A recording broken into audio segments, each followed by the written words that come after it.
નમસ્કાર પ્રણામ મિત્રો, સ્વાગત છે તમારું એક નવા વિડીયોમાં। દોસ્તો, આજનો વિડીયો પોતાનું દુઃખ બીજા લોકોને બતાવવાથી શું થાય છે એના વિશે છે। ચેનલમાં નવા હો તો લાઈક, શેર અને સબસ્ક્રાઈબ જરૂર કરો અને વિડીયોને અંત સુધી જરૂર જુઓ જેથી પૂરતી માહિતી મળી શકે। તો ચાલો શરૂ કરીએ। નંબર 1, એ લોકો હંમેશા અકેલાપનમાં ખૂબ જ રડતા હોય છે। જે લોકો હંમેશા બીજાની સામે વધારે મુસ્કુરાવવાની કોશિશ કરતા હોય છે, કારણ કે એ લોકો પોતાનું દુઃખ બીજાને વ્યક્ત નથી કરી શકતા અને જો તેઓ બીજાને પોતાનું દુઃખ બતાવે તો એ લોકો એમનું પોતાનું દુઃખ બતાવી દેતા હોય છે। મિત્રો, આજે સમય એવો આવી ગયો છે કે જે લોકોને આપણે આપણું દર્દ બતાવીએ એ જ લોકો આપણું દર્દ સાંભળવાના બદલે એમનું પોતાનું દર્દ બતાવી દેતા હોય છે। એટલા માટે હવે કોઈને પોતાનું દુઃખ બતાવવાની જરૂર નથી। અહીં તો જેને પણ દર્દ બતાવીએ એ જ મજા લેતા હોય છે। નંબર 2, મેં જિંદગીને પૂછ્યું કે તું બધાને આટલું બધું દર્દ કેમ આપે છે? જિંદગીએ કહ્યું કે હું તો બધાને ખુશી જ આપું છું, પરંતુ અહીં એકની ખુશી બીજાનું દર્દ બની જાય છે। નંબર 3, પ્યારથી વાત કરવાનો મતલબ ફક્ત પ્યાર નથી, પરંતુ સન્માન કરવું એ પણ હોય છે। નંબર 4, જે સંબંધોમાં તમારી હાજરીનું કોઈ મહત્વ નથી એ સંબંધોમાંથી મુસ્કુરાઈને ચાલ્યું જવું જ બહેતર હોય છે। બુદ્ધિમાન વ્યક્તિની ઓળખ એ હોય છે કે તે ક્યારેય અભિમાન કે અહંકાર નથી કરતા। નિંદ અને નિંદા ઉપર જે વ્યક્તિ વિજય મેળવી લે છે તેને આગળ વધતા કોઈ નથી રોકી શકતું।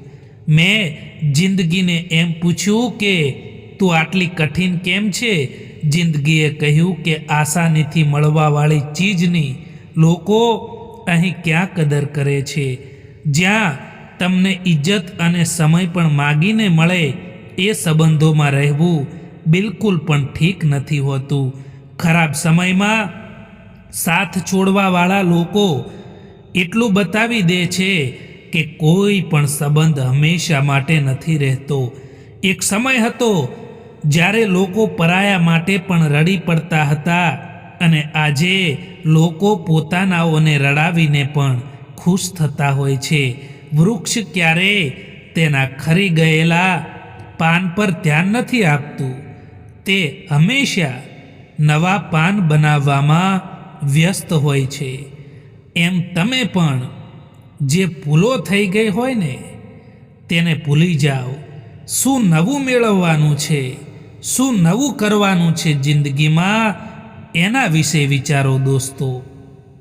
જીવનમાં એક અંદાજ રાખો કે જે લોકો તમને ના સમજે, જે લોકો તમને ઇગ્નોર કરે, તમારી કદર ના કરે, તેમને નજરઅંદાજ કરો। જ્યારે કોઈ પણ વ્યક્તિને પોતાના બનાવવાની કોશિશ કરશો ત્યારે પોતાને જ ખોવાનો ડર સૌથી વધારે લાગતો હોય છે દોસ્તો। જો તમારે તમારા જીવનમાં બદલાવ લાવવો છે તો તેનો સૌથી મોટો ઉપાય છે કે પોતાના વિચારો સૌથી પહેલાં બદલી દો।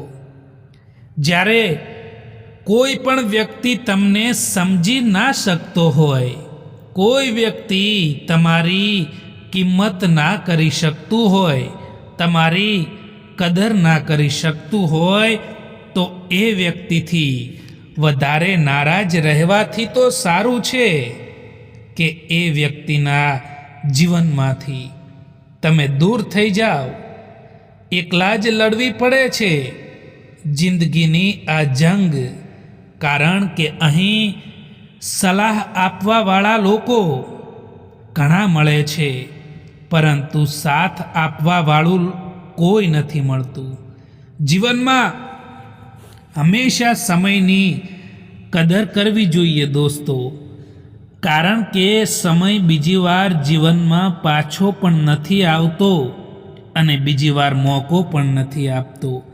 ક્યારેય પણ તમારા સંબંધોને બીજાના સંબંધો સાથે સરખાવવાની કોશિશ ના કરો, કારણ કે બધાનો પ્યાર કરવાની રીત એક જેવી નથી હોતી.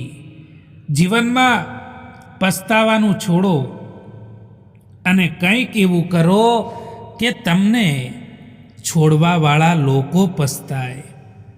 જેને તમારો સંબંધ નિભાવવો છે તે તમારી 1000 ભૂલોને પણ માફ કરી દેશે, પરંતુ જેને સંબંધ નિભાવવો જ નથી એ તમારી એક ભૂલ પર પણ સાથ છોડી દેશે. મિત્રો, પોતાની જાતને એવી બનાવી દો કે કોઈ તમારી સાથે હોય કે પછી ના હોય, પરંતુ ક્યારેય તમારે દુઃખી રહેવાનો વારો ના આવવો જોઈએ. એક હદ સુધીનો દર્દ થયા પછી માણસ શાંત થઈ જાય છે. પછી તેને ના કોઈથી કોઈ પણ પ્રકારની ફરિયાદ રહે છે કે ના કોઈથી તે કોઈ પણ પ્રકારની ઉમ્મીદ કે આશા પણ રાખે છે. વિશ્વાસને નિસ્વાર્થ ભાવે નિભાવતા આવડવું જોઈએ સાહેબ, કારણ કે લાગણીઓનો લાભ લેતા તો બધાને આવડે છે. માણસનો સાચો રંગ તો ત્યારે જોવા મળશે સાહેબ, જ્યારે એમની જિંદગીમાં તમારી જરૂરિયાત પૂરી થઈ જાય. આજકાલ તો ઘમંડ અને અહંકારના કારણે માણસ જાતે જ પોતાના સંબંધોને બગાડી દેતો હોય છે. જીવનમાં ક્યારેય પણ નિરાશ ન થવું જોઈએ મિત્રો, કારણ કે જિંદગીમાં કંઈ પણ ખતમ થવા જેવું નથી હોતું. હંમેશા એક નવી શરૂઆત તમારો ઇંતજાર કરી રહી હોય છે. જીવનમાં હંમેશા પોતાની જાતને મજબૂત બનાવો, હંમેશા પોતાને આગળ વધવાના નવા રસ્તા શોધો, કારણ કે બીજાના ભરોસે બેસી રહેવું એ તમને બરબાદ કરી દેશે. લોકો કહે છે કે દર્દ બતાવવાથી ઓછું થાય છે, પરંતુ અહીં તો જેને પણ દર્દ બતાવીએ એ જ લોકો મજા લેતા હોય છે. દરેક ઠેકાણે ફૂલ જ નથી હોતા, કાંટાનો પણ સ્વીકાર કરવો જોઈએ. કેટલી પણ કડવી હોય, પરંતુ સચ્ચાઈનો સ્વીકાર કરવો જોઈએ. રંગથી ડર નથી લાગતો સાહેબ, ડર તો એનાથી લાગે છે જે લોકો દરરોજ પોતાના રંગ બદલતા હોય છે. જીવનમાં હંમેશા ખુશ રહેવું જોઈએ, કારણ કે જિંદગીમાં એક રાત એવી પણ આવે છે જે રાત પછી સવાર નથી થતું. અમુક સમયે જિંદગીના એ વળાંક ઉપર ઊભા રહી જઈએ છીએ કે જ્યાં ના કંઈ મળવાની ખુશી હોય છે કે ના કંઈ ખોવાનો ગમ પણ હોય છે. જેમને ખબર હોય છે કે અકેલાપન શું હોય છે તે હંમેશા બીજા માટે હાજર રહે છે. સમય જો એક જેવો રહેતો હોય તો પોતાનાઓની ઓળખાણ કેવી રીતે થઈ શકે? મિત્રો, આ વિડીયો પસંદ આવ્યો હોય તો આ ચેનલને સબસ્ક્રાઈબ જરૂર કરો.